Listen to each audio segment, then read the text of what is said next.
जब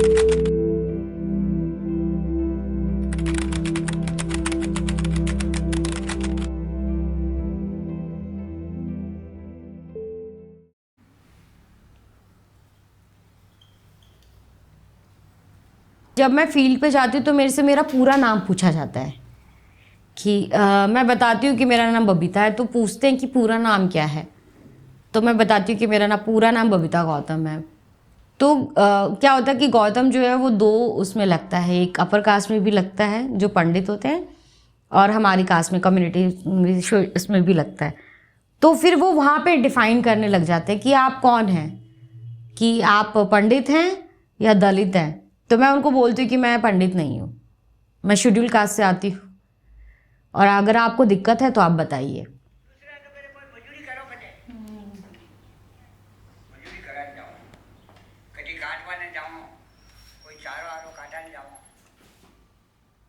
team structure की बात करूँ तो हमारे पास 6 से 7 लोग हैं, मैं और मेरे पार्टनर। कुछ लोग जो हैं वो फील्ड पे हैं, वो फ्रीलांस हम उनको काम करते हैं क्योंकि फाइनेंशियली हम लोगों के साथ दिक्कत रहता है।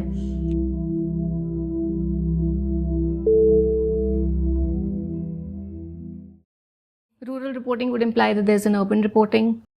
Well, reporting is reporting. And I think we make the distinction between urban and rural is because,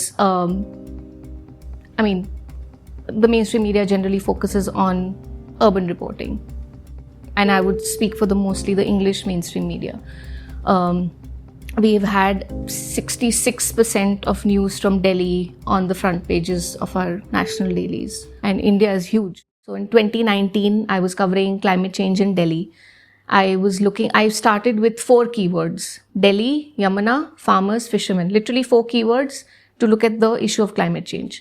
Now I had to go into because people get surprised when you say that there are farmers and fishermen in Delhi. Like, really? Like, yes. I mean, there used to be, there used to be a rural population in Delhi, which is over the years steadily declined.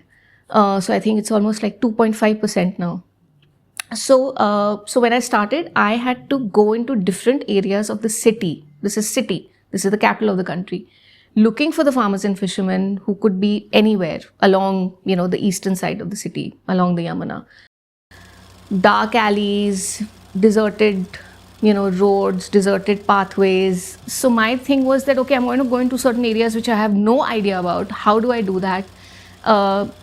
It helps if I have what I call a token male figure with me, who's, like this friend, a male friend who's just there.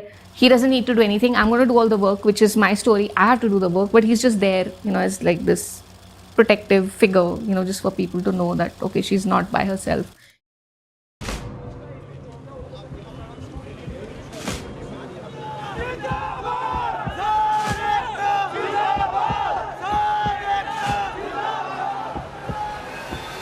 Singu, it happened where my friends were, and they were also independent journalists working as independent photojournalists, and there were tear gas shells, and they had nothing, like no sort of safety equipment with them, and the basic an organization can do is provide a helmet to them. Like, how much would it cost them?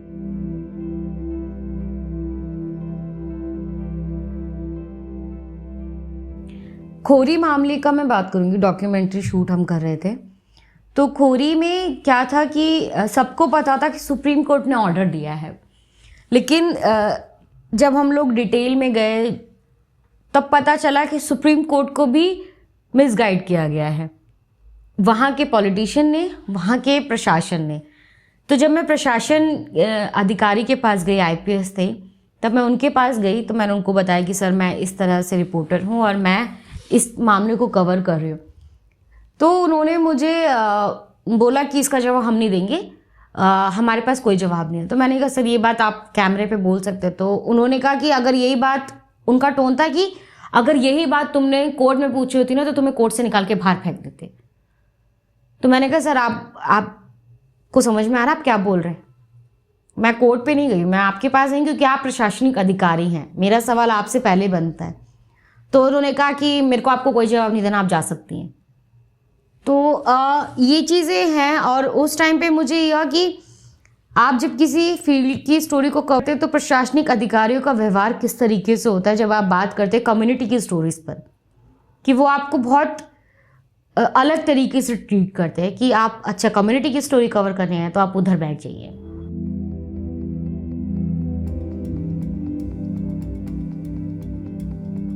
So first of all, we are not given any sort of training. As an independent journalist, we are not associated particularly with any organization.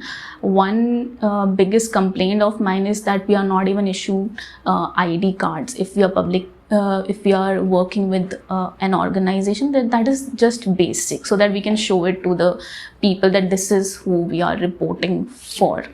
And about training, because there's no such training. As a woman, you yourself learn on the field that this is how one can react. So I remember like walking out of the protest, and there's one person who approached me and he actually asked me for sexual favor, right? So in that moment my immediate reaction was no, and because I was in the headspace of the protest that I'm covering that event, it did not get to me then. But as the time, soon I moved out of the protest and reached my home, it get to me and it affected me, like it really disturbed me.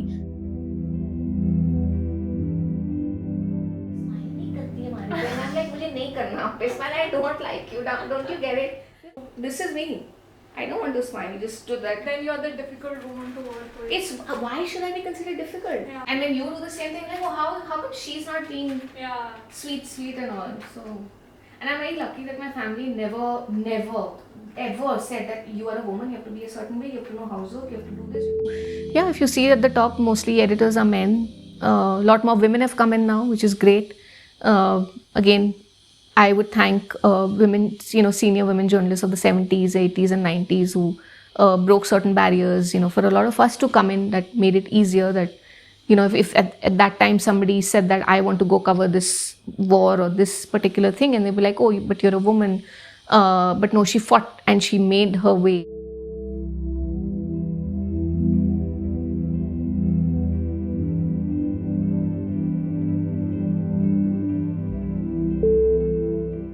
When something like that happened to me, when I was harassed, I raised it with the internal complaints committee, and nothing happened from it.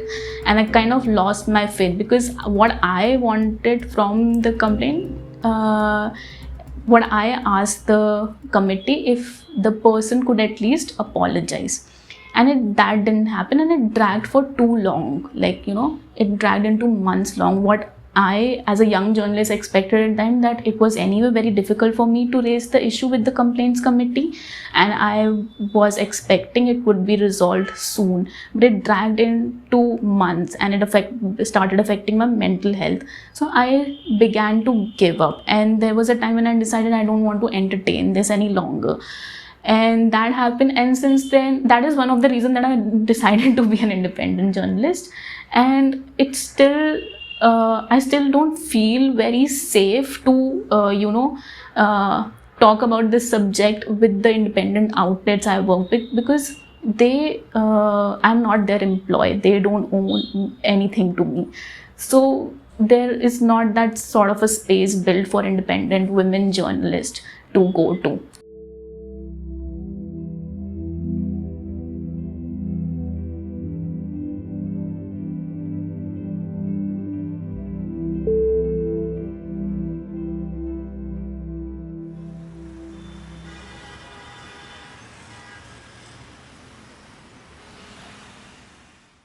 सो ये मैंने एक article लिखा था कि किस तरह से हिंदुत्व संगठन जो है मुस्लिम मुस्लिम कम्युनिटी के अंदर पैट्रियार्की को मजबूत करने का काम कर रहे हैं। अब इस पर काफ़ी ज़्यादा बवाल हो गया। काफ़ी सारे लोगों ने, जो हिंदू संगठन थे और बाकी जो लोग थे, उन लोगों ने काफ़ी ट्रोल करना शुरू कर दिया और काफ़ी ज़्यादा ये बात बोलना शुरू कर दिया कि प्रिंट में कैसे ये पब्लिश किया गया। तो उस वक्त जो ट्रोलिंग हुई उसमें बहुत सेक्सुअली सवाल किए गए, काफ़ी ज़्यादा चीज़ें, मतलब बातें बोली गई उस बारे में। उसमें ये भी बोला गया कि हिना फातिमा के पति ने उसको घर से बाहर निकाल दिया होगा और इसका बाप भी हिंदू होगा कोई। ये इसीलिए ऐसा बोल रही है। और मतलब बहुत सारी बहुत घटिया-घटिया बहुत वाहियात जो बोल सकते थे उन लोगों ने वो बोला। सो क्योंकि हम लोगों को पता है कि आप जब अब्यूज़ करते हैं तो आप क्यों अब्यूज़ करते हैं और किस लिए अब्यूज़ करते हैं, ताकि आप डराकर, धमकाकर, थ्रेटन करके आप चुप कराना चाहते हैं कि हम इस तरह की बातें ना बोलें, है ना?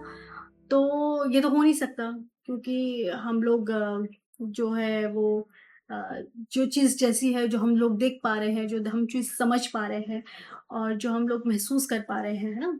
वो हम लिख रहे हैं।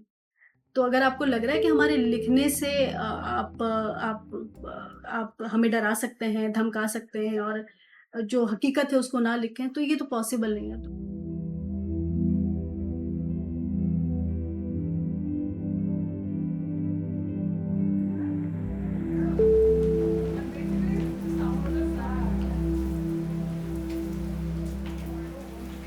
Till bachelor's it was all going fine. But the moment I told them that I will be going into the field now, the whole thing changed. They were like, no, carry on with your studies, then you will work.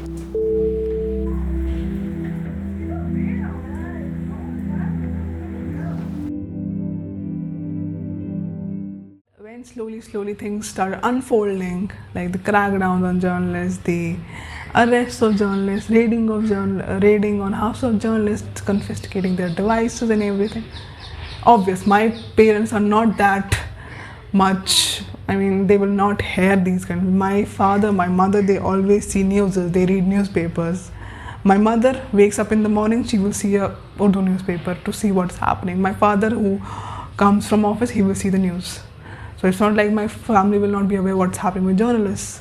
So it became a problem for them. They were like, switch your profession, this is nothing. But I tried to convince them that nothing will happen. And still my mother sometimes said, don't do such story which will trouble you.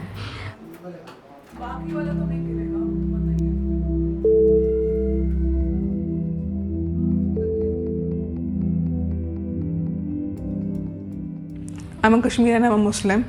Whenever I'm ground reporting or something like that, whenever I'm telling them that I'm from Kashmir, they will be like, oh, from Kashmir, you people do this, you people do that.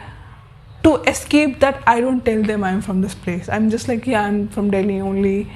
And I don't tell them I'm Muslim also. I put Bindi to, escape that, any trouble. If I am reporting something very much where I'm pretty sure it can trouble me or something, I just put Bindi on my forehead. I'm like, okay, now it's okay. I will not tell anybody my identity or something like that.